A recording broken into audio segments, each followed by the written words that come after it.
Good morning, everyone, and welcome to this Supply Chain Sustainability Business Bites on a wage based on the cost of living. Before we go any further, just a little bit of housekeeping. If you could just share the slides, Rosie, that would be great.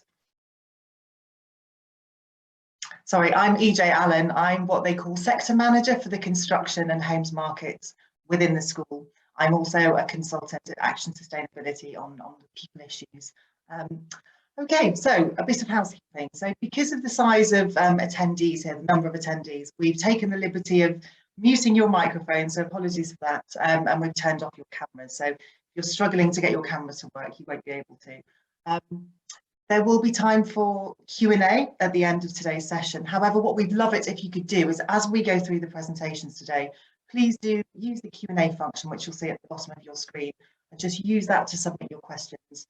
If there's somebody you'd like to aim your question at, please include their name on there as well.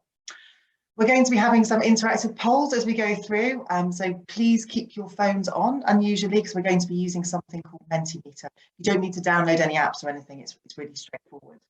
And lastly, you don't need to make copious amounts of notes or anything, because we're going to be recording this session, and we're also going to be sharing the slide deck, so hopefully that's good news. Okie doke, right. So today's session is all about wages based on the cost of living. So what we're going to do is start with a little bit of scene setting about why we're here. Then we're going to move on and hear from both Sebastian and Anna at the Living Wage Foundation about what the real living wage is, some of the trends, some of the challenges, and the business case for paying a real living wage.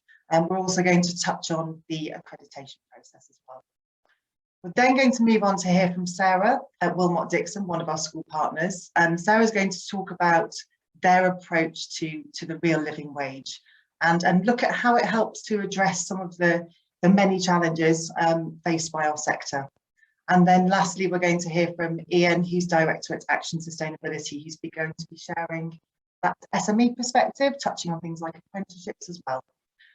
We'll have time for Q&A at the end, and lastly, we're going to be signposting to some resources and future training events that hopefully can help you as a follow-on today. Okay, almost taking a step back, why we're here. The school is all about collaborating to drive impact and ultimately deliver a more sustainable built environment. I think it was a few years ago now, many of our school partners wanted to set up a group, partner-led group, that looked at all of these people issues faced by the industry. So things like diversity, wages, employment conditions, exploitation, well-being, training and skills, all of these common challenges faced by organisations and their supply chains, but they're all interconnected. So the People Matter was launched and created, which you can see here on your screens. And the aim of the People Matter Charter was to help organisations both up and down the supply chain address all of these challenges together in one workforce strategy. So the Charter has got 8 commitments that can apply to organisations of any size. And one of these commitments is around wages. It's the one there on the right-hand side. And it talks about a commitment to evidencing a plan towards paying the real living wage, which we're going to be looking at today. So if you just pop to the next slide, Rosie, very briefly, we can see that when school members assess their maturity against the commitments in the People Matter Charter, wages is one of those areas that's not so strong. You can see there on the bottom right-hand side. So what this tells us is that the majority of our members who completed the assessment, it's called the People Assessment within the school, are paying the minimum wage, considering potentially paying the real living wage, but not quite there yet. So fast forward a year I think it was from the People Matter Charter launching, COVID-19 came along, and we saw COVID hurting vulnerable groups, further increasing inequality and pushing even more people into poverty. We now have Ukraine exacerbating the cost of living crisis, which is having a ripple effect, more of a, will have a tsunami effect, I suppose, on things like fuel poverty, increase in food costs, which again will further increase inequality. The latest figure I heard was that the Russian invasion is going to cut UK living standards by £2,500 per household. We've also got the wellbeing challenges faced by our sector, and wellbeing means different things to different people, but very often people talk about financial stability as being a key factor in their own well-being. And I'm stealing some of your statistics here from your Life on Low Pay report, Sebastian and Anna, but I saw that 43% of those surveyed who weren't paid the real living wage said the pay they receive for their work negatively affects their level of anxiety, and 42% said the pay they receive for their work negatively affects their overall quality of life.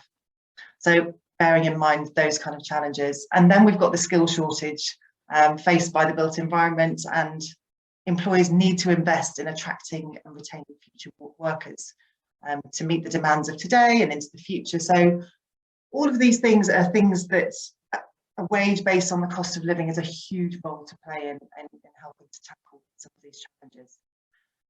Okay, so if we could grab your phones now, or if you have a spare browser, what I'd like you to do is go to menti.com, just menti.com, and then there's a code there.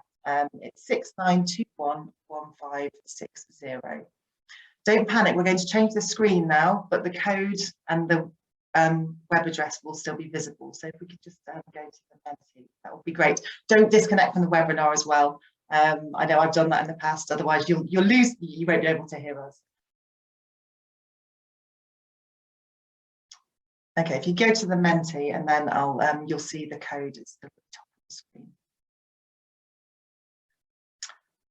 Whilst we're waiting for that to load up, I think the question that I'd asked was, what are the first words that spring to mind, the first kind of 3 words that spring to mind when you hear the phrase living wage? So just use your phone or your spare browser to come up with your responses there.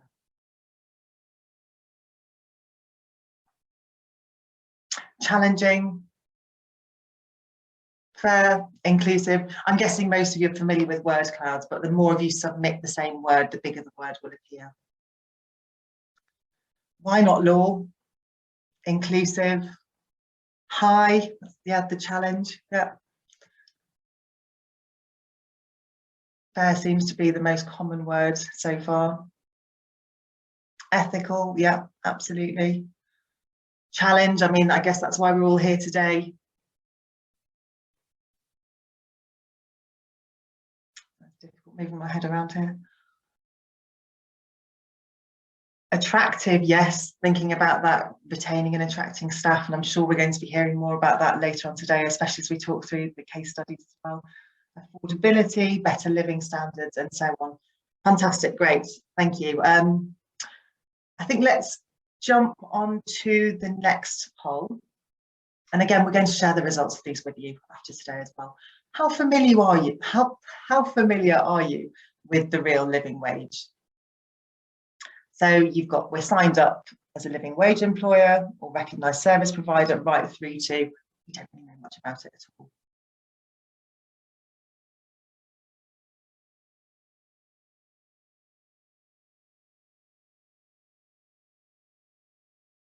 Just waiting for a few more of you to submit your responses.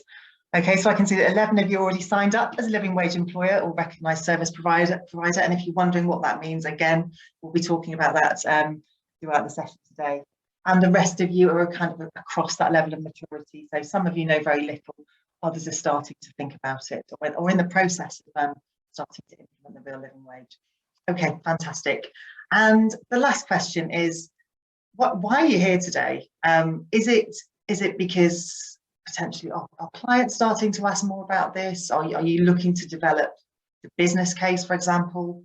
Is it just because you want to find out more? You don't really know enough about it? What's just an open question for you? Interested to hear perspectives. Clients. I think the client and investor piece around social value is a huge driver, isn't it? Especially in the last couple of years.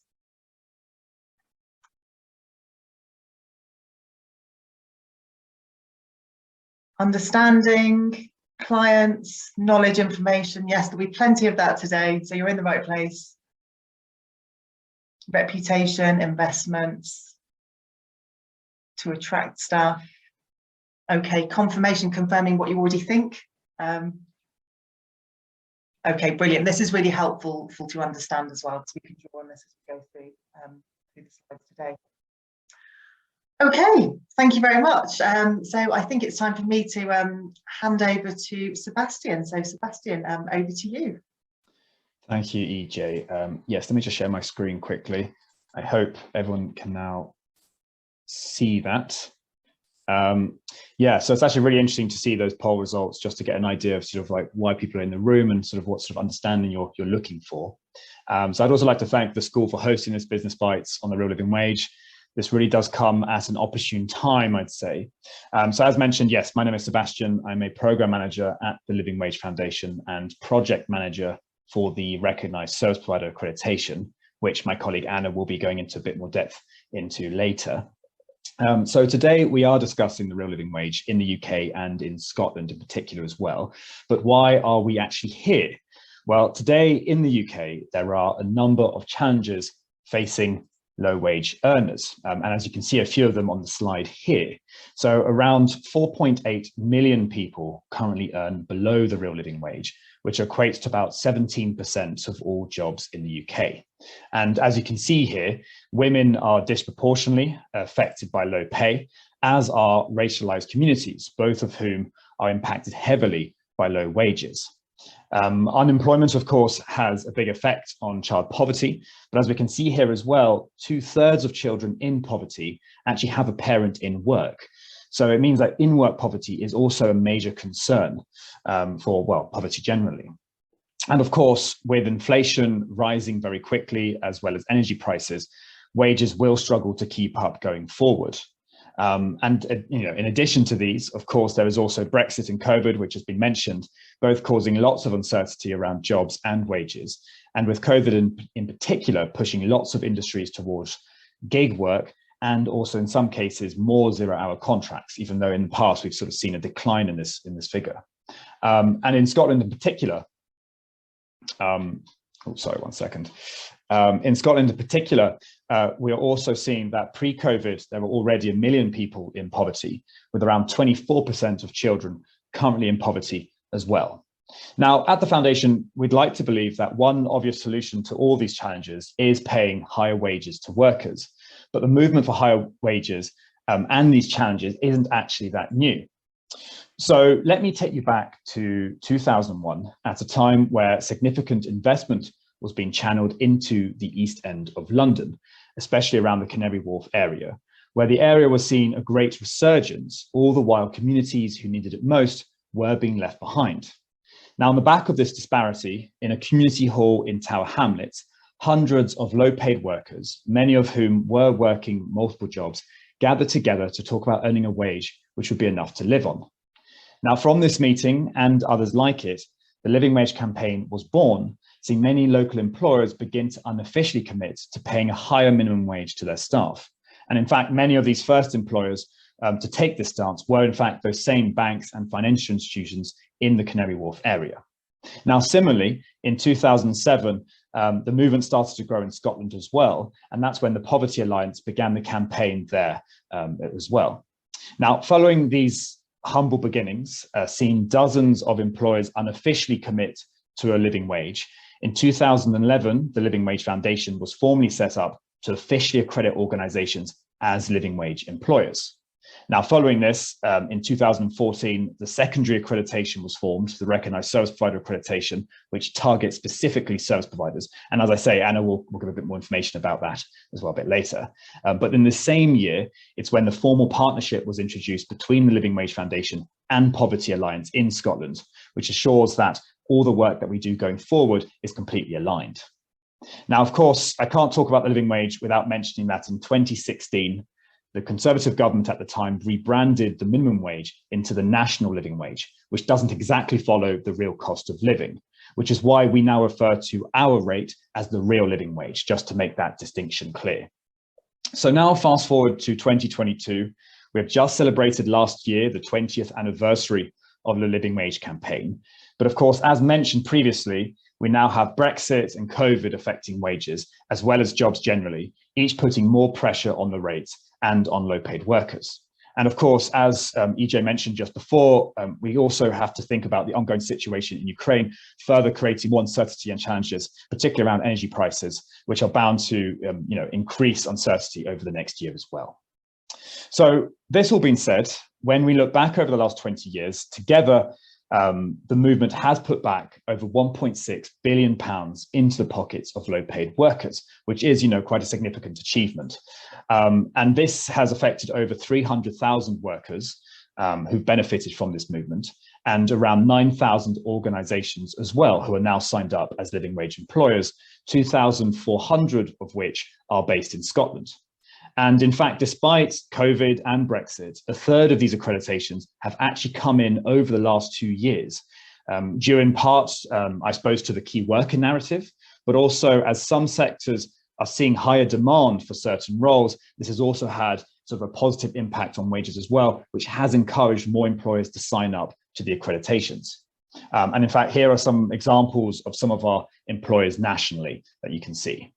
So, looking now to the future of the movement, there are a few different places where we're looking to move to. So first we have Living Hours, which aims to tackle insecurity of work, which I believe is going to be discussed in another Business Bites on the 28th of March. So do look out for that. We have the Global Living Wage Movement, which is focused on supply chains globally, but also setting up similar accreditations in other countries. We have Making Living Wage Cities, which is about collaborating with local authorities and other major local employers to increase the real living wage locally. And then we actually have our newest sort of pilot scheme at the moment, which is Living Pensions, which hopefully will look at how we can ensure that people in their retirement are earning enough to live as well. And I'm happy to answer any questions about these and the living wage more generally later, and you can also get in touch with me as well. So now, we've seen where the movement has come from and what the challenges are, but what actually is the real living wage? Well, the real living wage is the only voluntary rate of pay independently calculated annually according to the actual cost of living and based on a basket of household goods and services. And so the question is, what is the current UK real living wage rate? And I believe, I'm just going to stop sharing my screen at the moment. I believe Rosie's just going to share quickly a little poll which has this question. So if back on Mentimeter, if you'd like to sort of answer this question, what is the UK's real living wage rate? And I'll obviously give the answer in a little moment as well. So we've got quite a few for £9.90, £11.05. Okay, brilliant. Well, it looks like £9.50. Give a few, just a quick moment more. Okay, brilliant. Well, it looks like, yes, so £9.90. So there's a bit of maybe a misunderstanding around what the different rates are, but so I'll go over them now. But it looks like a lot of people realize sort of the £9.90 is the current UK rate. So if you'd just like to stop sharing, I'll just reshare my screen quickly. So yes, as many of you saw, the current UK rate for the real living wage is £9.90, whereas the London rate, which is slightly higher, is £11.05. And these both apply to everyone over the age of 18. Now, as the next slide shows, this sort of does the comparison between the government's national living wage. And as you can see here, the real living wage rates, both the UK and London, are significantly higher than the government's national living wage and minimum wage rates, which are set according to a percentage of median income. And you can find this slide and sort of other information about the difference on our website as well. Now, as I mentioned, there are many challenges facing the UK around low wages. However, we do believe that paying the real living wage can be part of this solution. And here, in fact, we have a quote from a cleaner from one of our member organizations, Helen, who used to earn below the real living wage, who now earns more. And she says, it's the difference between existing and having a life. I was working, but couldn't afford heating in my flat, which obviously can become a bigger issue probably. Being paid the real living wage means I can afford food and have a social life. So this demonstrates the extent of which low wages are an issue and why the real living wage can make a real difference. We also recently have done some polling with workers from living wage employers, which found that 56% said that earning a living wage would improve their productivity, while 66% have said it would make them stay with their employer for longer, which obviously in today's climate of work, which is definitely beneficial. And this leads me to, in fact, to my final section, which is to say that not only does paying the real living wage benefit employees, but being a living wage employer can also be good for business. And in fact, so here you have a few stats on the slide about some polling we did with living wage employers, but the major takeaways are that 93% of living wage employers have said that paying the real living wage has benefited their business, while 75% of businesses have also said that paying the living wage has helped with motivation of staff, but also for retention, which, as I say, is crucial in today's markets. So as we've seen, there are a number of challenges facing low wage earners, but accrediting as a living wage employer can hopefully be part of a credible solution. Thank you very much. I'll stop sharing. Thank you very much, Sebastian. That was great. It was great to get that clarification of terminology, because it gets confusing. I get confused. So yeah, thanks for that. It was really great. Interesting to hear about very promising about I think you said a third of accreditations came in the last year or so. And the other piece, I think that I'm interested to hear about the global living wage as well. I'm guessing we might get some questions about that later on.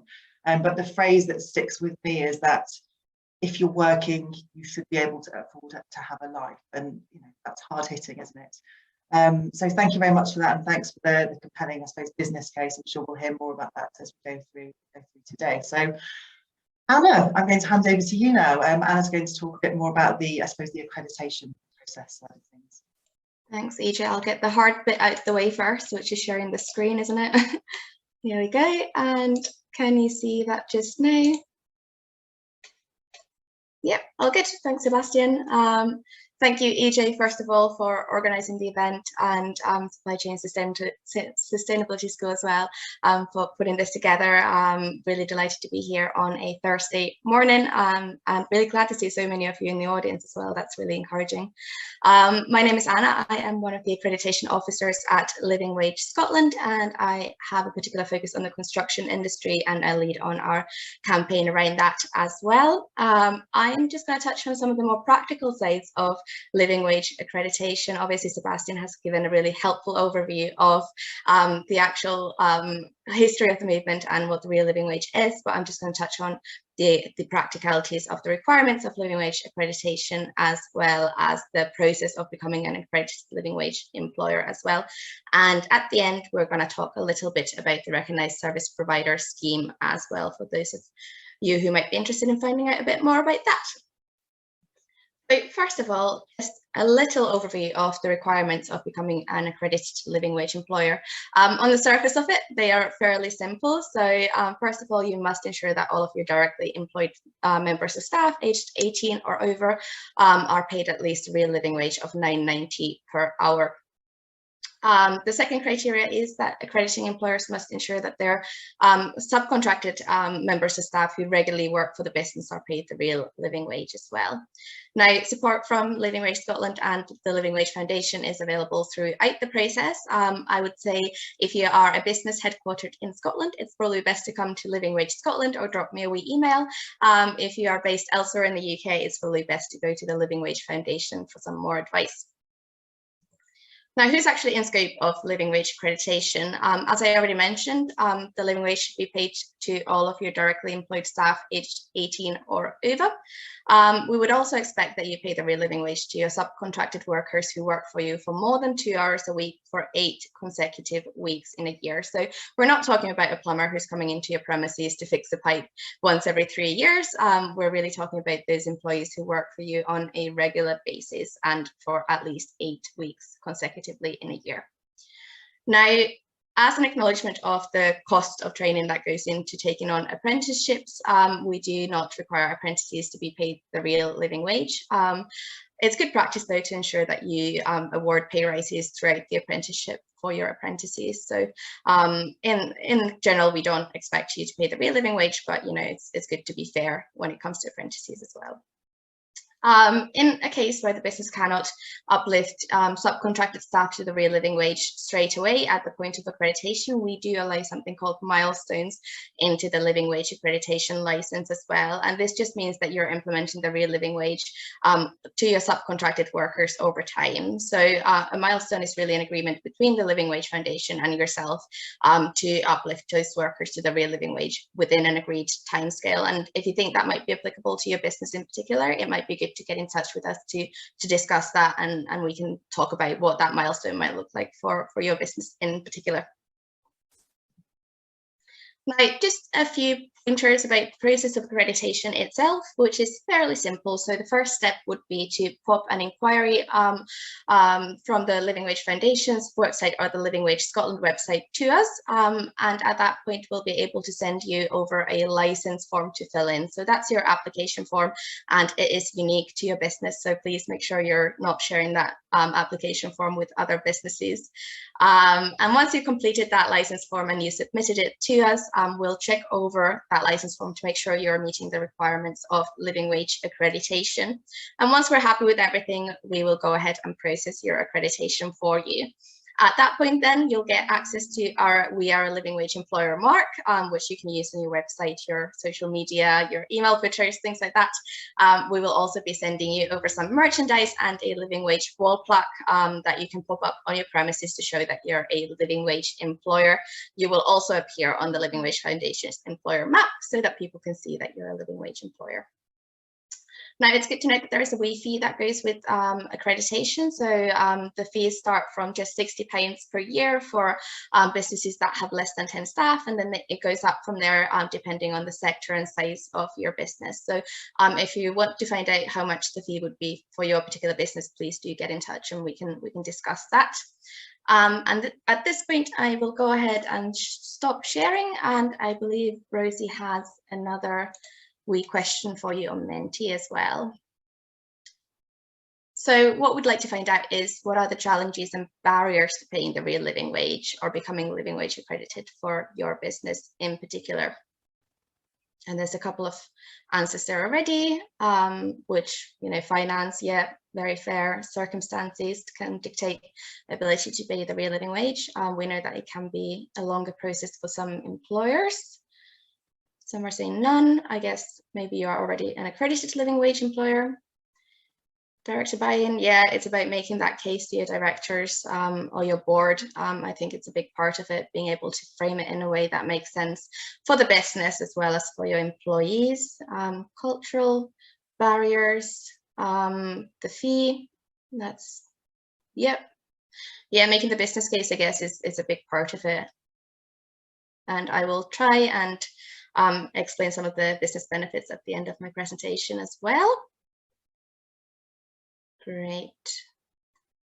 Right, I think we'll come back to some of this at the end at the Q&A as well, to chat through some of those barriers that might be an issue for your business in particular. And let me just jump back onto my presentation.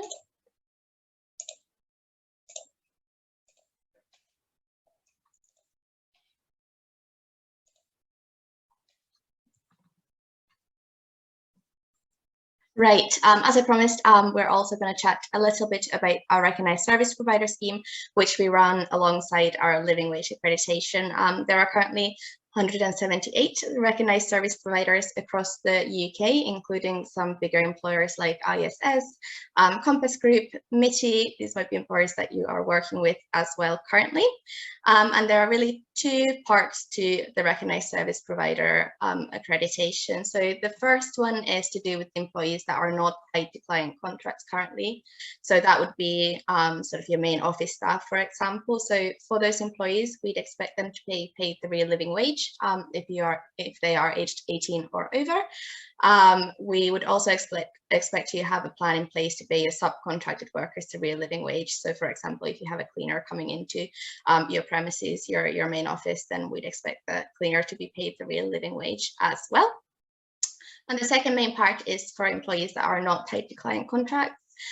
We would expect you to champion the real living wage by always submitting a real living wage costed bid for tenders alongside a market rate bid, and that lets your customer have the option of paying the real living wage for that service.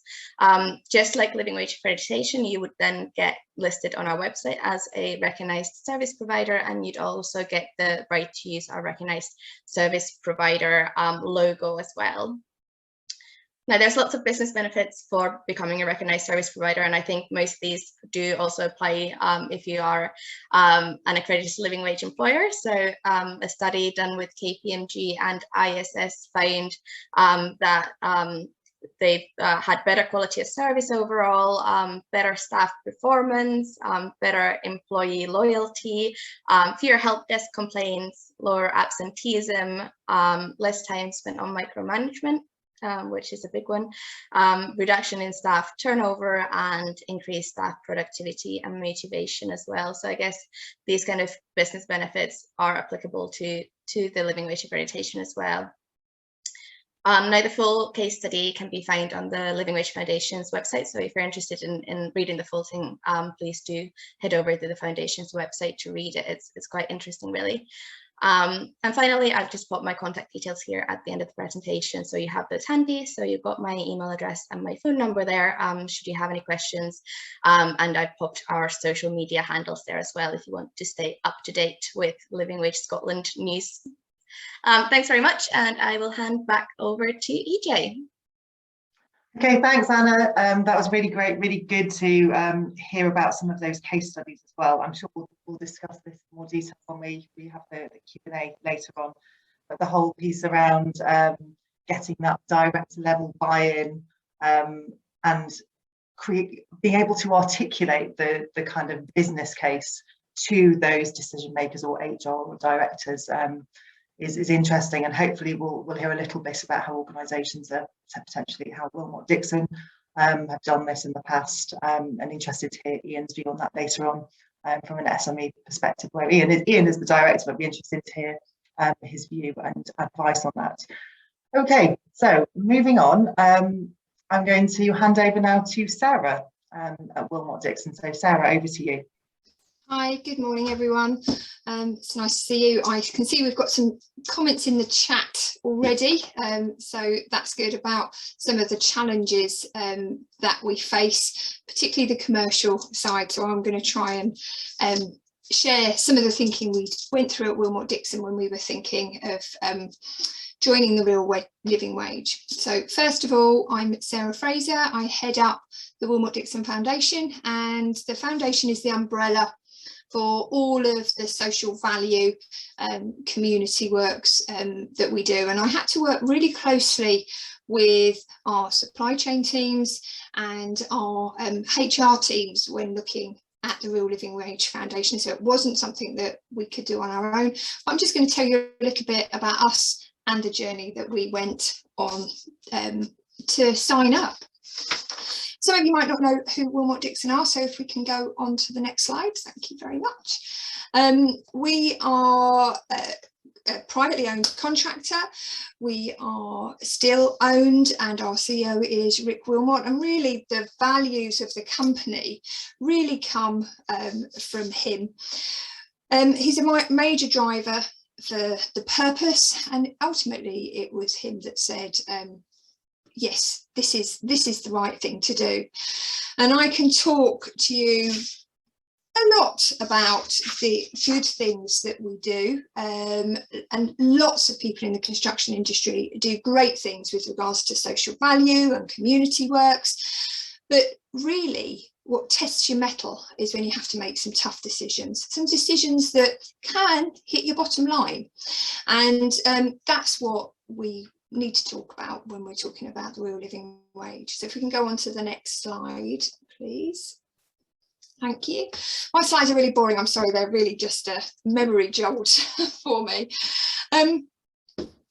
We think that if you say you want to do the right thing, you've got to do the right thing. We spent 12 months thinking about signing up to the real living wage. That's because we know that it's a tough decision. When you're making decisions that can have commercial impact, that can affect your relationships with your supply chain, that can have a bigger impact, you need to think about all of those things. So I kind of get that for those of you that are kind of thinking, what does this mean? What do we need to do? And we needed to take our supply chain, our commercial teams on that journey with us when we were doing it. And we think carefully about all decisions. We signed up, I know EJ mentioned the People Matter Charter as well. So when we were thinking about that, we kind of said, what does this mean? Because we don't believe that you sign up for something and then not do anything about it. You want to sign up and actually have an impact and do something, do the things you say you're going to do. If we can go on to the next slide, please. I started talking about the challenges and the commercial impact. For Willmott Dixon, our directly employed staff, we had very, very few that weren't already paid the real living wage. So from that point of view, it was a relatively easy decision. We could say, yes, it's the right thing to do. We will uplift those people straight away. In fact, we were surprised that we did have a couple of people in our business who weren't paid the real living wage. What we were most concerned about was the impact on our supply chain. And what helped us with that was working with the Real Living Wage Foundation to make sure we had a time scale that we would work with those people in our supply chains to uplift. We made sure that we communicated along the journey, that we were saying, we're thinking about doing this, have you got any concerns? We realised very quickly that there was some confusion about the national rate of pay and the real living wage, and Sebastian really succinctly described that for us, but we had to kind of go back to basics and say, what is this going to mean? Lots of you said you were thinking about this from a client point of view as well, and we took that into account. Many bids and tenders we were looking at, people were asking us, are you paying the real living wage? So we knew that when we were looking at increasing cost potentially, we could have a benefit in terms of increased work as a result of that. And there was a growing expectation that not only was this the right thing to do, but it was going to be expected by our customers. It was going to be expected by our people. And that brings me on to the next slide, which is the wider picture. Can the real living wage solve all the problems in construction? Of course it can't. Can it make sure we're still continuing on the right way? Yes. Can it give an indication to future customers about the type of business you are, so help you win more work? Yes. Can it indicate to your people who work for you the type of employer you are, and attract people to work for you? Yes, it can. Can it help construction as a whole become a more attractive industry? You know, we always talk about the stereotypes of construction and how we attract more people to it, and our skills shortage. Well, we need to be paying a fair wage to make sure that people are attracted to work for us as individual companies, but also for our industry. So I kind of think we need to put our money where our mouth is and do the right thing, but do the right thing with our kind of hearts, but also with our business heads on as well, because there are benefits to doing it. And if we understand that, we understand the costs, the impacts, and measure those on against the benefits. We believed in Willmott Dixon that the benefits outweighed, and that was why we kind of went on the path. We're still on the path. We're relatively new in the journey. We've been signed up for about a year now, so not all of our supply chain are there. We've been working with them to get them to the place that they need to be. We're still there. We're still working through it. There's been rocky days along the way where we've had some tough decisions. I'd be lying if I said it wasn't like that. But we've been really pleased. Overall, it's been a worthwhile journey. So I just recommend, if you're teetering on the edge, to pick up the phone, to just start the conversation. And that's kind of my final slide, really. What can you do now? You started by dialing in today, listening to us talk about why. We've got there Sebastian and Anna gave you great summaries in terms of why we need to do it. So I kind of didn't want to repeat what they'd so eloquently said. But reach out to companies that are doing it. We're all happy to help. Reach out to the Real Living Wage Foundation or through the Supply Chain School, and just start the conversation. So that's it from me. I hope that's all right, EJ. If anyone's got any other questions, I'll be happy to pick them up a little bit later. Thank you, Sarah. No, that was great. And I love the fact that you started with the piece around do what you say you're going to do. It's so common, isn't it, when we're talking about sustainability or social value? Lots of organisations saying they're going to do many things, or they are doing many things, but there's not that much action there. Or they're, you know, waving glossy policies around about what they say they're doing, but nothing really actually in terms of actions there. However, saying that, I think things have really changed over the last year or two. Investors are driving this even more, and people are being held to account, I think. And you talked about that expectation from customers as well, which was really interesting. Yeah, I think I'd rather people take a longer time to sign up, but then be doing it and then do it properly, than kind of rush and just sign a bit of paper for the sake of it. Yeah, I wanted to just ask you a question. I know we've got Q&A at the end, but have you got any kind of tips or suggestions on how you engage the supply chain on this? How do you kind of bring them with you on this? Yeah, piece? I mean, we started off in quite a very old-fashioned way, actually. We wrote to every single supply chain member that could be impacted right at the start of the journey and said, we're thinking of doing this. Here's some information. Here's how we think it could impact you. And then followed it up with conversations, and as we're coming up to renewals of contracts and things like that, it's becoming more, the conversations are becoming more serious, because you see the real impact of it. All right, okay, you're actually serious about this. This isn't something that you're just talking about. So I think we try to do a no surprises thing, and just start off talking. Do you know what? We haven't got it right all the time. We haven't got it perfect. As I said, the very first communication we sent out, we assumed everyone knew what the real living wage was. Well, that was a lesson. So you kind of start at basics, and we're all human beings. Everyone's going to have the same. Everyone's going to go, what does this mean for me? What does this mean for my business? Is it going to cost me more? Is it going to mean, especially at the moment, you know, we've all got increasing baselines anyway. But our mettle is shown when times are tough rather than when times are good.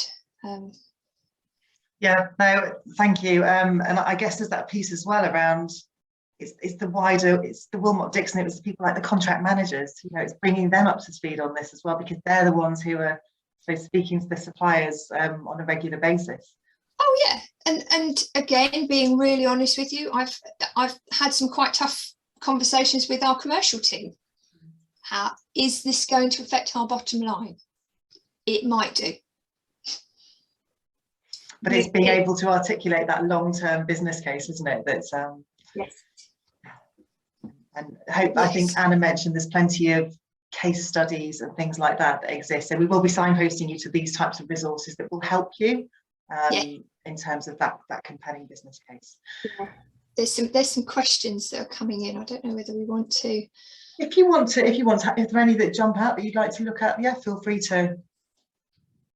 Yeah, so we've had Emily asked about when pricing the living wage as an option in at the tender, does everyone expect the client to put more in the budget, or is everyone's bottom line expected to be hit? I know from a Willmott Dixon point of view, it depends. Often our customers, our clients, don't want to pay more, obviously, but we will have a conversation with them about what this means in terms of lots of our customers are public sector as well, so they have an obligation under the Social Value Act, for example, to make sure that the people they're using, people they're buying from are doing the right thing. But you do need to think about that bottom line being hit. And I think, who was it? I saw a comment from somebody, just to share with you. Joe Wills said, "Sarah, you're so refreshing to listen to." So that's nice feedback there. Thanks. Joe's actually my mum. She's not. Okay, we've got plenty of questions in there, but I think we'll come back to those so that we give the whole kind of panel an opportunity to share their views. So I think I'm going to hand over to Ian now from Action Sustainability to talk about the kind of SME perspective on all of this. Thank you very much, EJ, and actually thank you very much to all our speakers and Sarah in particular. I really enjoyed your presentation. It was really great. So clearly we're at the very other end of the spectrum as an organisation from yourself, Sarah. We are a small SME based in central London, so I'm going to be touching on the London living wage in particular because that's what's relevant to us. But I also want to explore the issue about apprenticeships and what that means in terms of the difference between paying an apprentice the London living wage to, looking at some of the other wages which are put out there, or recommended rates for apprentices which are put out by the government. But I thought I'd put it all in context to start with. So, as an organisation, the point that Sarah made about actually you've got to walk the talk, for a better phrase. Yeah, I mean, our mission as an organisation with a name like Action Sustainability, that's our purpose is to inspire sustainable business. How can we help our clients improve their impact on the environment and society? So, living wage is a part of absolutely that. But we've currently got a vision to double in size over the next 3 years. And in actual fact, we have doubled in size since we've become a living wage employer. So that's more of that in a moment. Yeah. So we're a growing small business, and when we made the decision to become a living wage accredited employer, we were half the size we are now, and we're planning to double in size over the next 3 years as well. Really interestingly, when you look at some of the clients that we work for, you will see that a number of those clients in there, we're sharing those names with the same slide that was put up earlier by the Living Wage Foundation. We're working for a lot of public sector clients, both here, but in the UK, and some overseas as well, like Ireland, for example. But we're also working with a lot of high quality, big corporate clients as well, and it's really important. For many of them, when we're tendering for work, they're interested in how we treat our staff, how we grow our talent, etc., etc. So I'd just like to now move on to talk about the why. And this is hopefully what those of you who haven't signed up to might be interested in our experience of this. Over 60% of our cost base as a business is our people costs. So we can't do our mission, we can't fulfill our purpose of the business without having the best talent. But as a small business, how do you go out there and attract the best talent? It's difficult to compete. It's difficult to compete when you're based in central London, and we have just down the road we have a world-leading financial centre, and paying and legal centre, etc., etc. And we've got a world-leading marketing and advertising agencies just in the West End. So how do we compete against that? How do we compete for talent? One of the things we've found is that yes, having a purpose is really important, but understanding about how to attract talent is really important. How to keep that talent is really important. How to get that best talent. So for us, the payment of the London living wage was really important because, in particular, we were very keen to grow our own talent, and we wanted to engage with local schools, with local colleges, and we wanted to make to employ the next generation and make sure that we develop the next generation of staff who'll work in our business. So when we're saying that we want apprentices to come and work in our business, we want to have the pick of the best apprentices. We want to make ourselves attractive as a business, but also attractive financially for organizations as well. So attracting the right talent is very much about what being a living wage employer is all about. Yes, in terms of the apprentices, but it also is a badge which is important for us as an organisation because it helps with our clients. But I think it helps also attracting the right staff who would have already been paid the living wage, but they want to see that we treat all of our staff in the same way. So I think in terms of attracting talent, we've got to make sure that we do pay the right amount to the people. It helps you get the best talent. Because the cost of acquiring talent in the first place is so large these days, and we're all in that race for talent. I'm sure we hear about there's 1 million or 2 million vacant jobs in the UK, real shortage of workers. We're in this situation where we're hearing about the mass resignation of people since the end of COVID and what have you. We're not experiencing that as a business, but you hear that, so it's clear that there's a very competitive marketplace out there for talent. So paying the right amount is very important. Now, one of the things we've found in terms of trying to make the business case is there isn't a straight line, a really straight line where you can say, well, since we started paying the London living wage to all our team and to our apprentices, we've seen those people X, Y, and Z. Yeah, it's more subtle than that, because at the same time as deciding that we wanted to pay the London living wage, we also decided to look at the pension situation, and I was really intrigued to understand that the Living Wage Foundation is looking at pensions, because whilst many staff look at what am I getting paid today, I think many people in the organisation don't really look at what their pension contributions are. And if I've been honest, 10 years ago, 7 years ago, we were not in the place of paying pensions as a small business. Just didn't occur to us, wasn't something we did, etc., etc. But about 5 years ago, we made the decision, or maybe 6 years ago, we made the decision that this is something we absolutely must do as a responsible employer. I'm at a certain age in my career where I was really pleased that back in my early 20s, I made the choice to start paying into a personal pension scheme. But that was something I did as an individual. What really should have been happening at that stage, looking back to the 1980s, is that my employer at the time should have been telling me about pensions, but they weren't. So I myself and my co-directors, we made a decision that it's really important that we look at that pension side as well. So as well as looking at the living wage, we also looked at ensuring that we put in a decent pension where we contribute. I think we contribute now 8% of people's wages into their pension pot, which is going from nothing to 8%. We'd like to do more, and the employees put 2% in as well. So putting 10% into their pension pots going forward. And whilst it doesn't always make a difference to staff now, I think it's about the overall package that we offer to people, and the longer people stay with us, I think they understand and that it is a good benefit to have. We also at the same time said for the rest of our team that it was really important to look at bonus schemes as well. So we now have a thing that we set a threshold every year, then say that 20% of any of the profits we make over that threshold will actually go into a bonus pot, which then gets split equally amongst staff, and it gets split on an FTE rate, not on how much does somebody get paid. So if somebody's on the London living wage, they will get paid at the same level of bonus in the company bonus pot as somebody who might be on £60,000 or £70,000 a year. So that's levelling up the way that we apply that bonus scheme is really important. So we had these 3 different things that we were doing. We were looking at generally increasing the wages we pay to people, ensuring that we employ the London living wage, putting a decent bonus scheme in place to ensure that everybody could share in the success of the business. And we also make sure that we're paying a decent pension to people as well. And we did that over a period of time. So if I look over that period of time, we've been moving incrementally to get to where we are now. Now, I can tell you as a result of that, in terms of making the business case, that our retention rate has absolutely gone up through the roof, which is absolutely superb to see. We've doubled our turnover in that time, and we've doubled our profits in that time. That's the business case as I see it, and as a responsible employer, I believe that any business can do that. By doing the right thing, you can make the business case as well.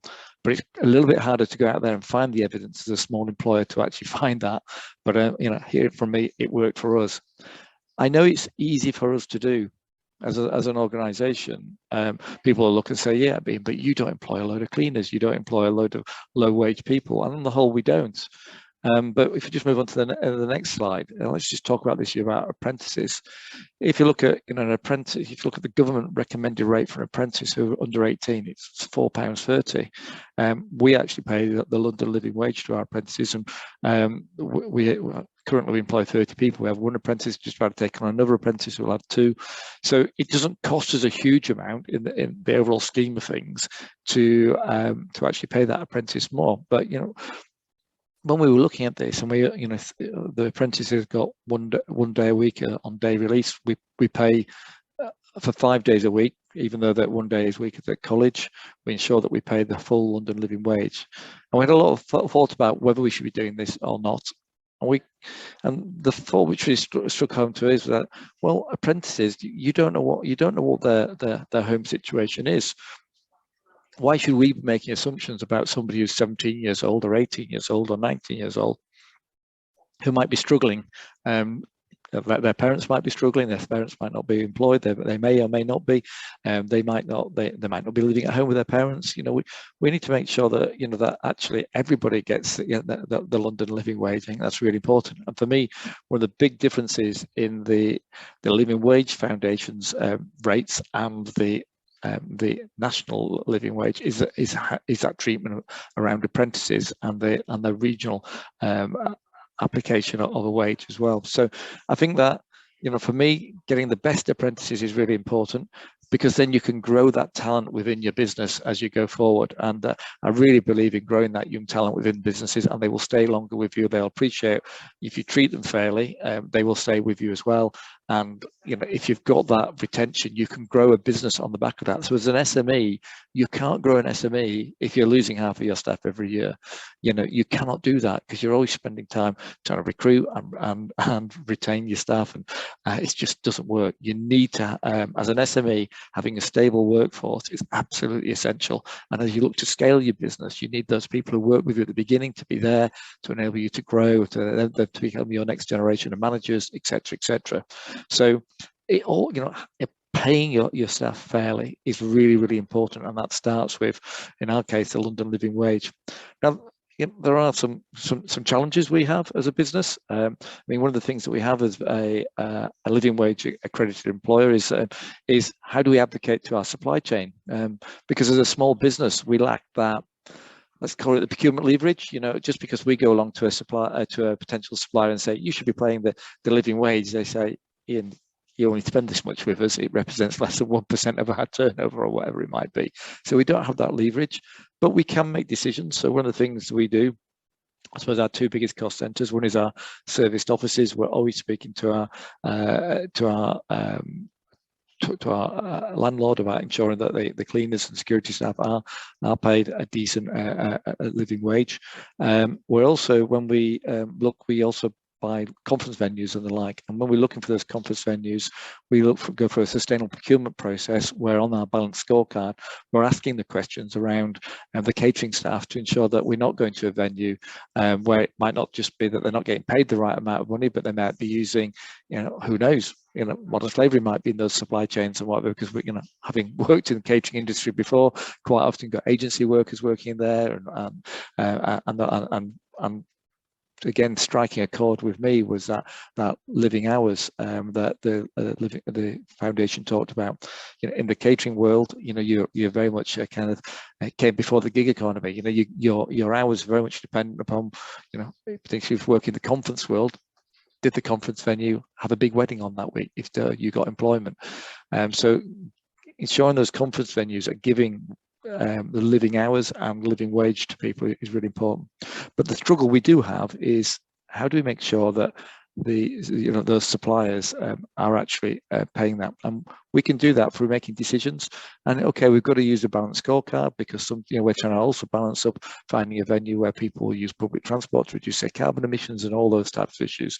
We're looking for locations, we're looking for size. There's a lot of things which go into making a decision, but we need to make sure it's part of that balanced scorecard. And whilst we're a very small business, the principles are exactly the same. So the principles about advocating to your supply chain, whether you're Willmott Dixon size or our size, you can do. The principles about talent attraction and retention, whether you're Willmott Dixon or you're our size, you can actually do. So for us, doing the right thing it was really important, but also the understanding the business case. And just to reiterate the point I made, making that business case, since we've made the decision to pay the living wage, pay the London living wage in particular, looked at the whole question of pensions and how we share in the success of the business through bonuses with our team, and we put all that together as a package, we can say our retention rate's gone up significantly, we've doubled our turnover, and we've actually doubled our profits as a business case as well. So as a small business, I think that's as much as I can say in terms of that's put the business case out there. So that's me finished, I think, but open for any questions which might be coming from the floor. Thank you, Ian. That was brilliant. You did a great job of bringing together, I think, all of those people issues we talked about at the beginning, the training and skills, the wider employment conditions, diversity, and so on. You can't split these things into silos. And yeah, the double turnover and double profits as well is really kind of compelling business case there. And I think Alex Gosney has just made a note in the chat around, yeah, hit the nail on the head, Ian. Everyone can make a change, no matter how big or small your business is. Because I think sometimes when we're talking about these issues, there are some SMEs who immediately kind of say, well, we're a small business, we can't do that. We don't have the budget to do that. So yeah, that was fantastic. So I think it's time to move on to some questions then, please. And I'm going to pick, we've had a question, I think it was one of the last questions that came in. I suppose it's linking to the apprenticeship and pension angle. So I'm going to read out the question here. So it's a question for Sebastian and Anna as well, on what's the real living wage guidance around apprenticeships, and interested to hear the job security element that you talked about looking into going forwards, whether overtime is paid, what the rate is, and whether the contract provides job security. I think that one was more for Ian. So Sebastian and Anna, it'd be great to get your views first of all on the apprenticeship side of things.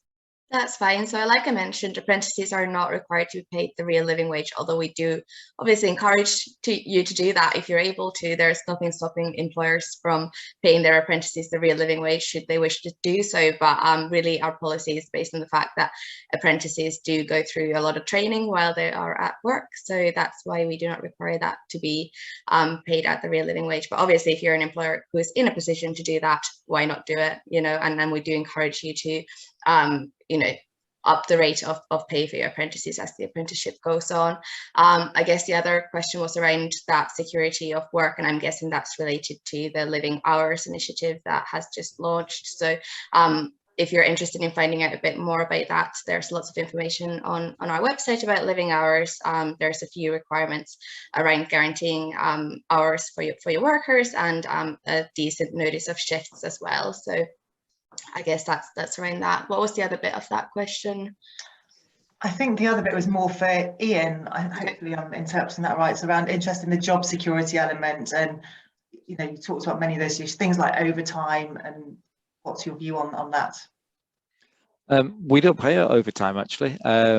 We pay a salary. We have hours, and one of the things we found actually during COVID is that I suppose before COVID, people were expected to be in the office 9 o'clock, finish at 5 o'clock.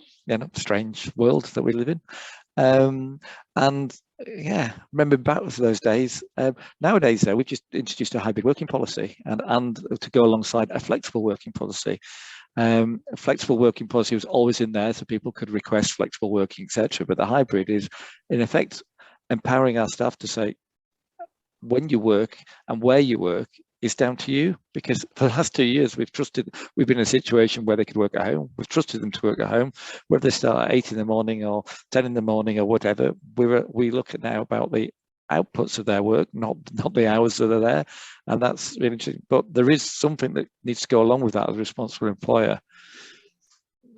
You need to make sure that people are given enough time to do the jobs you're asking them to do, and you need to also make sure that if people are working flexible hours, other people don't feel pressure to email back to them at 10 o'clock at night, because that's they've picked the kids up at 3 o'clock, they've put them to bed at 7:30 or whatever, they've had a meal, and then say, I'll do an hour's worth of work now. And then we want to make sure that others in the team don't get that pressure to then email them back at that time or whatever. So we found that people have become much more productive. And if we measured our productivity based upon either profitability or the amount of people we've trained during COVID, it's risen massively by empowering people to make their own decisions about when they work. Okay, brilliant. Thanks, Ian. I've just seen another question. I think it was from Ben. Is there any, I suppose open to all of you really, is there any data that supports the business case around the softer benefits around attraction, retention of workers, as well as new contracts with tenders?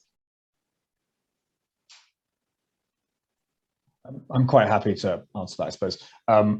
At the foundation, yeah, we have quite a bit of sort of reports and case studies around the softer benefits.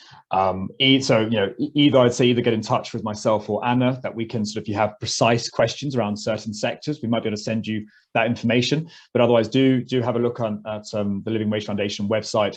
You can find lots of different sort of either the business case or sort of the employee case. Yeah, different benefits you can find. Okay, great. Thanks, Sebastian. Anyone else? Any comments on that one? No? Can I just go back to the first one? Sorry, I rose it, EJ. I just wanted to say, with regards to the opening up for apprentices and going the extra mile, something we did in Willmott Dixon that I'd recommend other people to do is start the journey, and then you can do extra as you assess how you're doing. So we didn't jump in with both feet saying we're going to pay all of our apprentices and trainees the real living wage, but now we are just over a year on, because we reassessed and went, okay, what's the impact and how we're doing, and we took people on the journey. So you don't have to kind of go in at the gold standard, if you like, go in and go, what are we going to do to do the right thing, and then continue the journey. And I just wanted to give another side, because Ian has given us such a great holistic view, but on site, for example, we can't be as flexible. You can't really build buildings from home, so we do still have people paying overtime rates. And so just to directly answer the question, the overtime rates are based on the real living wage. You just have to put that into your costs, because if you're paying an amount, then you're doing that based on that. That's how we're interpreting it. So thanks. Sarah, can I just come in on the comment in the chat about do the right thing, and saying quite rightly somebody's holding us to account about both you and I, Sarah, said we should do the right thing. And you're right to call us out on that, because actually what does doing the right thing actually mean? Yeah, and it's like, and I know that, it's a bit easy for me as a director and owner of a business to do, but I can imagine, if people pushing up on their directors or their managers or their shareholders and saying we need to do the right thing, that's not going to wash. And that, I think I'd say to Sebastian and Anna there, having that evidence base would really help. And I've said it's really hard to make for me as a business, as a small business, because we just don't have enough data to be able to say this led to this. Yeah, but generally, I know that doing the right thing has resulted in surprise, we've grown. But but we also got environmental standards at the same time. We also got quality standards at the same time. It's interesting when you look at the businesses who seem to do all the right things are those businesses which are successful. Yeah, so it's not a simple thing, but yeah, having the evidence base is really important. I agree with you, Ben, and I'm sure that the Living Wage Foundation can help with that evidence base. Yeah, I think Ben also makes a really good point actually about a bit of good old-fashioned peer pressure. As more businesses do it and it becomes the norm,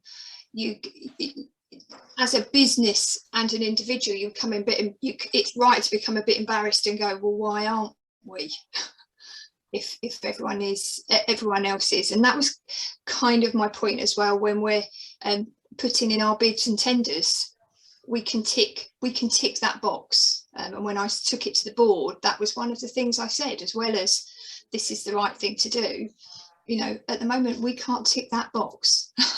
and that's awful to say, but it is a consideration. There's a question in the chat about living wage rule on using agencies, which I think talks to Sarah's point as well about the supply chain. Because obviously on site you might well be using labour agencies and the like. And obviously not something we come across as an SME, but I don't know how that works. I don't know what the living wage rule is on that, and I don't know how Sarah, to pick up on another point, I don't know how you manage that for the supply chain either. So the two questions there. And I can't see the chat. Sorry, I'm not quite as multi-talented as Ian, so I'll just take it at face value. I'm skimming while I'm talking. The short answer is with a little bit of difficulty. How do we manage it? And a little bit of trust as well. So we've gone out and we've said to our supply chain, this is what we require. We particularly know we've got a challenge with labour agencies and things, and we know that if we've got someone just coming in for a day and going, or just doing like an hour here, there's very little we can do apart from raise expectation and say this is our expectation. We'd rather everyone on our sites pay the real living wage, but we're moving towards making it a condition of working with us, that this is our expectation, that you will have people done. Now, data protection says that we can't check everyone's pay slips, you know, and how do you check, how do you make sure? And I think Anna or Sebastian did mention, you know, so what we do is we put in place, we're about to go out actually with posters and things on site to say you should be being paid the real living wage. If you're not, follow this process. Kind of in a similar way, we were having a chat before this call about modern slavery, weren't we? And one is an absolute, you know, this is not accepted, we need to act on it now, and one is this is where we're aiming to get to as fast as we can. Is that fair, Anna, especially? I don't want to say the wrong thing from what we should be doing. I'm just kind of, or get us into trouble because we're not doing it quite right, but we're trying to take a pragmatic approach. And I think sorry, Sebastian. No, I was just going to say, I think, Sarah, you're completely right. I think in terms of requirements on the foundation, I think what you're saying is exactly right. It's finding those supply chains which obviously have lots of different tiers, particularly in construction, where, you know, things like signposting, you know, you should be earning this wage, please do get in touch if that's not the case, because obviously you can be so far removed from the organization that actually might be employing that person.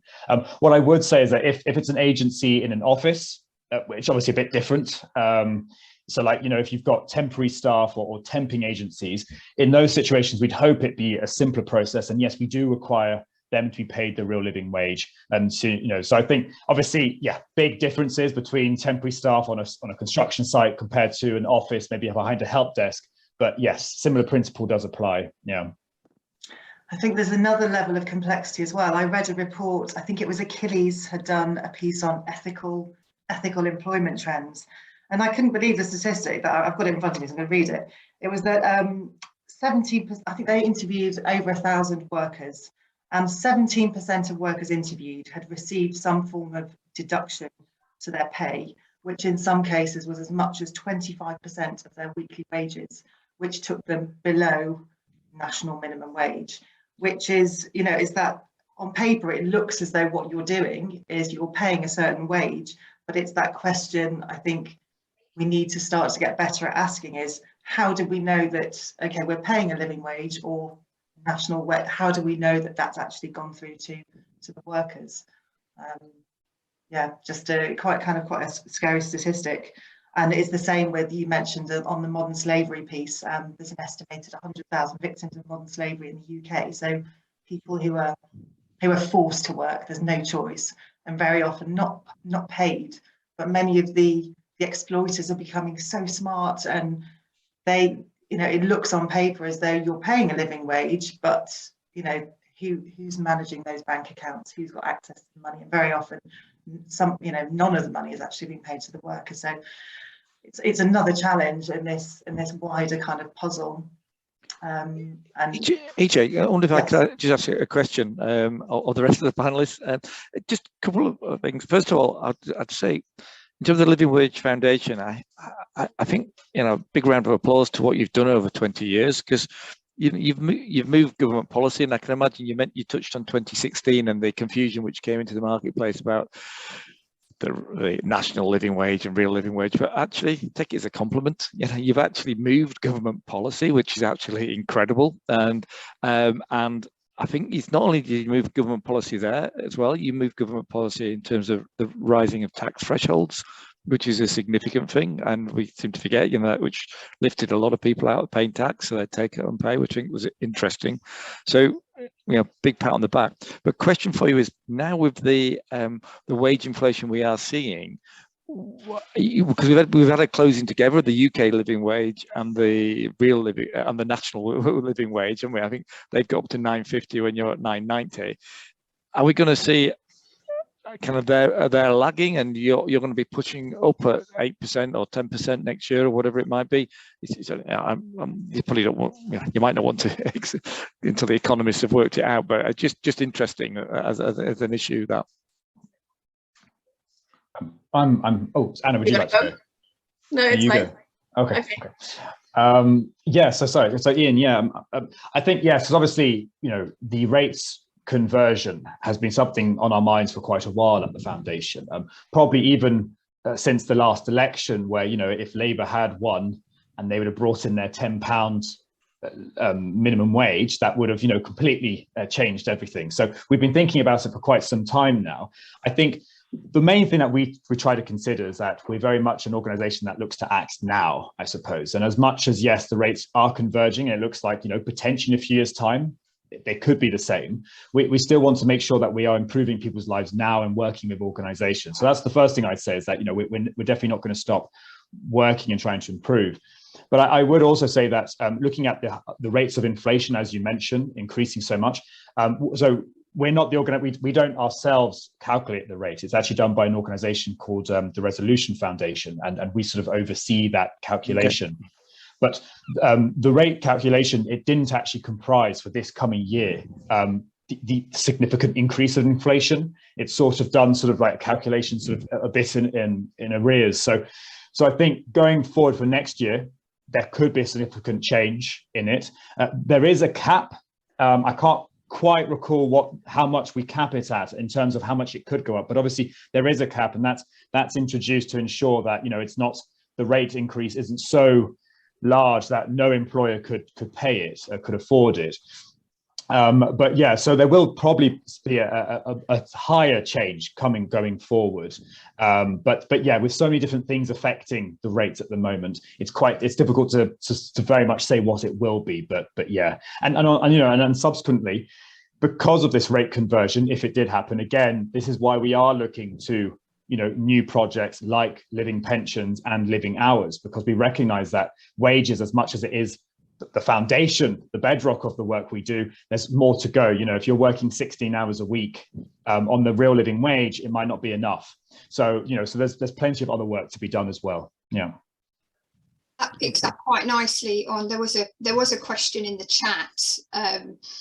I'm sorry, I can't remember who put it in there, but said that their HR team have said they couldn't do the real living wage because then their cost increases would be based on external factors rather than them being able to you know, take into account what they could afford to give. And I thought that was a very interesting point, and I was interested to hear that Sebastian just reconfirmed something that I thought, which was there was a cap on the amount, so that at some point for doing the right thing as a group of employers, we don't go, oh, now we've done ourselves out of business, because that isn't what this is about. We are businesses, not charities. We are businesses just wanting to use that phrase again, do the right thing, and commercially, and for the people that work with us.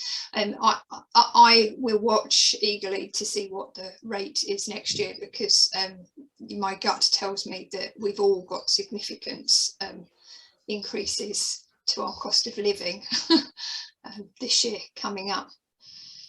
There, I was going to mention there as well, which I didn't don't think we mentioned in our presentation there is that accredited living wage employers do have 6 months to implement the new rates to their staff as well. So I think that's good to make note of at this point as well. So if you are already accredited before that November rate kicks in, you do have 6 months to implement that to your staff, which gives you a bit more time for planning. But we do try to make sure that the rate doesn't fluctuate, up and down a huge amount. And that's thanks to Resolution Foundation and the way that they calculate the rate as well.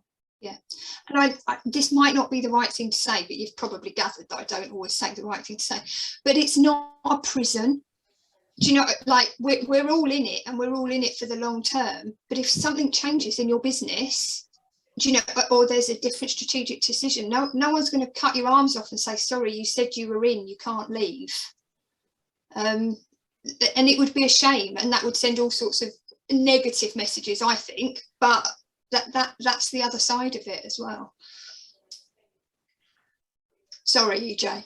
No, that's fine. I'm just having a glance through to see if there's any questions that we haven't covered. I think there's still one from, sorry, Sarah, back to you back to that supply chain transparency piece. So a question from Alex Gosney to how are Willmott Dixon working with their supply chain to get the transparency they need to verify living wage requirements, or is it done by self-assessment?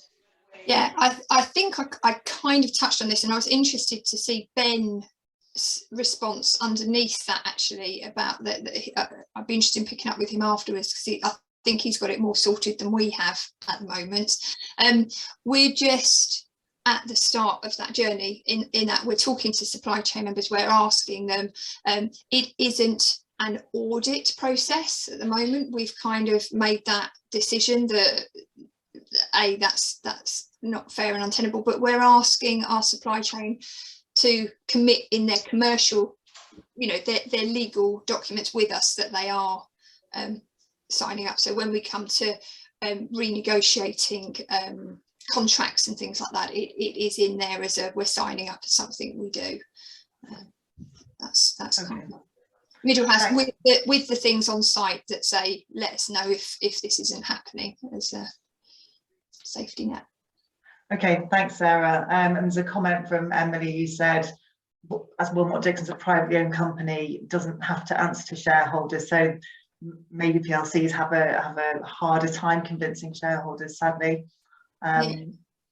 Emily, I think you're quite right. There's lots of things that I thank my lucky stars that I work for Rick Willmott, because ultimately, if he says we can do it, we can do it. I have worked for PLCs and had those tougher decisions. I think that's where some of the other things we've talked about the information, to prove the point, and also the again, I think it might have been Ben saying about the peer pressure, and other companies do it, and do you want to be the laggard in this journey? Can I just ask a question as well, because I talked very much about the London living wage, and I suppose two questions. A question probably for Anna or Sebastian. How many other cities have is there a Bristol living wage, is there a Leeds living wage, etc. And is there any city which has a lower living wage because it's so cheap to live there? No, there isn't. So we do only calculate the two rates, so one for London and one for the rest of the UK. Obviously, we understand that there is fluctuation between different cities in terms of the cost of living, but we try to take that into account in the calculation as well. So the Resolution Foundation, when they do their surveys about the cost of living, they do take into account regional differences as well. So that's how the rate is arrived at, and I think it would be quite tricky. We are already struggling with people understanding the difference between national living wage and the real living wage. So if every city had a different living wage, I think we'd be in a whole lot of trouble in terms of the practicality of employers implementing that. So yeah, just the two rates for now, but we do try to take that into account when calculating the rates for the UK as a whole. Thank you. And actually, I just wanted to sort of add to that slightly, just as a more of a point of interest, that there is a new accreditation in the USA, actually, that have just launched quite recently, which is similar to the living wage employer accreditation in the UK. And they actually do have different rates for each state, which is quite an interesting approach, because obviously each state has differences. So obviously this is a bit more for maybe some of our national organizations who are across different countries. But yeah, so other countries do have different approaches, which is quite, I just thought was an interesting point as well. I want to just, I suppose, one of the last questions really. Could you just tell us a little bit more, Sebastian or Anna, about you talked about the global living wage piece earlier on. I'm really interested to hear what's happening there. Where's that at? And if you're tying in with other organisations like ETI and so on. Yeah, well, I suppose part of that work is working with. So the idea in the future will to have an organisation sort of overseeing different accreditation bodies around the world. And so it won't be sort of a UK-centric approach. There'll be a global approach with each country having its own accreditation. So I just mentioned America having launched last year. It's one of the only other ones in the world that have an accreditation. I believe a few other countries have them as well. I believe New Zealand has one. And we are working with different countries. And the interesting thing is, in the UK, a lot of the work on the campaigns around the living wage started sort of at grassroots level as a campaign, and then it sort of moved into working with businesses. Whereas in other countries, it sort of starts with business, or it might start with government. And so we're trying, it's working with different places to see how it works in their own region with their own rates calculations, which are obviously quite, can be different. So it's a lot of interesting work happening. And we do have some colleagues of ours who are leading on this work, and we're working quite broadly with different organisations who are living wage employers, as I say, in the UK, but do work internationally, and particularly the supply chain bit of work is quite an important piece, seeing as obviously global supply chains are obviously sort of filled with myriads of different challenges. So yes, a lot of interesting work, and I'd be more than happy, to either put you in touch, if you are interested in that, to put you in touch with my colleague who does work on the global work. Yeah, that'd be great, because it may be an opportunity we could potentially do something together again through the school. And I think we had another, I think it was Ben who'd mentioned in the chat that about his experience of working with a house builder on the transparency and audits and so on, with a story to share. Come and talk to us. We'd love to be able to share things like that with, through events like today. Equally, if any of you on the meeting today have got case studies to share, please share them with us, because the more we have, we'd love to include them in the resource library. I think that brings us to the end of the Q&A section, so I'll keep you probably for about 5 more minutes. So what I'd like to do, Rosie, could you just share your slides again, please? Just want to signpost you very briefly to some resources that can help. We've talked about many different challenges today, lots of good ideas and discussion. But in terms of next steps, so clearly you've got the contact details for Living Wage Foundation. Sarah and Ian, they'll be included in the feedback after today. Have a look at the People Matter Charter. There's no cost to signing up and becoming a signatory.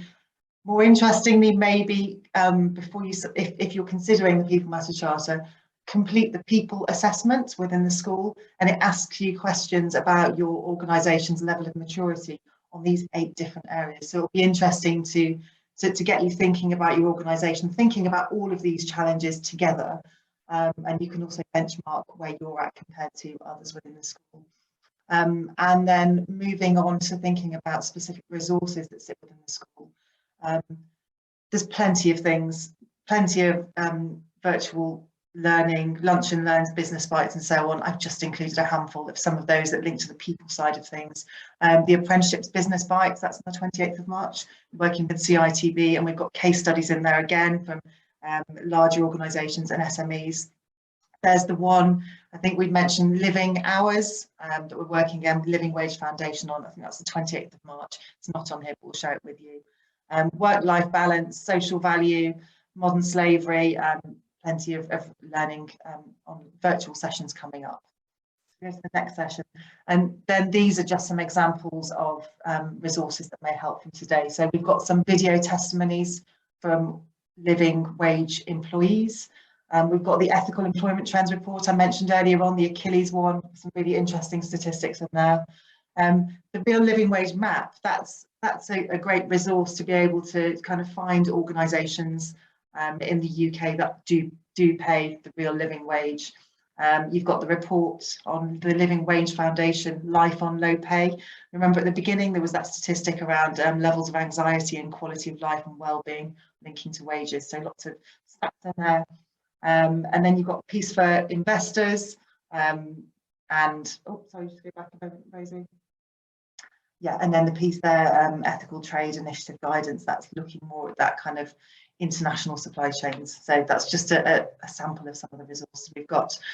So I think that brings us to the end. I'd like to say thank you so much to all of the panelists. It's been a really great session. We'll be sharing the slides, the recording with all of you. But please do share your feedback. So when you sign off from the webinar today, a feedback form will pop up. So please do share that. We'd love to hear what you enjoyed, what you would have liked us to cover, what we could have done better.